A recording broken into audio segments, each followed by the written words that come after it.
So, the very first question ChatGPT has thrown at me is, what was the moment you realized you were actually good at sales? Okay.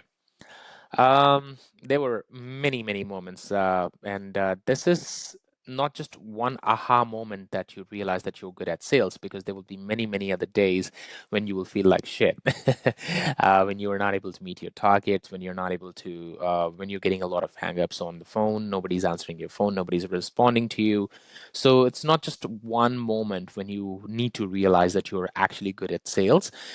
This has to be constant reminder for anyone who's starting the sales for the very first time. This should be a constant reminder that what what you're choosing to do, it's going to be difficult at times. Of course, you would definitely reap the benefits if you be at it constantly. But then there's no one such moment when you just realize that you're good at sales and you just decide that to stick to it for the all of your life. You constantly need to remind yourself that you're actually good at it, and you constantly need to keep learning. But I don't want to be a hypocrite here. I still want to talk about or give the answer here. So the moment that I realized, it was not just one moment. I started realizing I was working with one of the companies, and it was an inbound process wherein I was getting phone calls from customers. They were calling for their own pain points, and my job was to solve that pain point and then upgrade to a different product than what they came up with. So, in that occasion, I was, whosoever I would sit next to, oh, I was being challenged. Anytime that the next call I'm going to receive, I'm going to make a sale at it, and that started to happen. So like, if I have received 10 calls, the 11th call I've received, I have already told my colleague next to me that, hey, you know what, the next call I'm going to receive, I'm going to make a sale at it. So that's how confident I became. Because it was a consistent performance for me, and I could see that people are actually, people wanted to talk to me about things, and they wanted to talk to me. If they can talk to me about their pain points, then they should also talk to me about what they need to buy. And that's what sales is all about. You're solving their pain, whether it's through an inbound, someone who's calling you to explain their pain points, or you're discovering their pain points by yourself by calling them. So sales is all about solving the pain points. Remember that.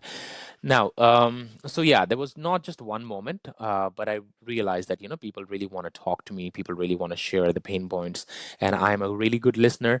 I can read between the lines, so that's when I realized, what, I'm really, really good at sales. And yeah, to validate those things, I ended up getting awarded multiple times for being the best person in many businesses that I have worked with. So that was the answer to the question. Now, the next one. It says, after speaking with thousands of prospects, what have you learned about people?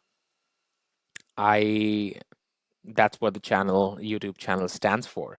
That people do care about other people. The people do care about emotions. If you are trying to lie to your own prospect, maybe some of the prospects would be naive enough not to catch you then and there, but prospects are getting really, really smarter every day. So one thing that I learned about prospects, that they are not as dumb as you think they are. So whenever you prepare your sales pitch, whenever you prepare your sales deck, or whatever service or product you're offering, be honest with it. Be honest with it. Even if there is something which you lack in your product or services, let them know that this is what you lack, but you're willing to work and fix it. And you really don't have to impress all the prospects. If you're reaching out to 100 people, it does not mean that all of those 100 people are going to like your product. All you should care about is like someone who actually likes your product or services and actually want to proceed ahead with your offerings and actually want to spend money on you. So yeah, that's what I've learned. Prospects are not as dumb as you think they are.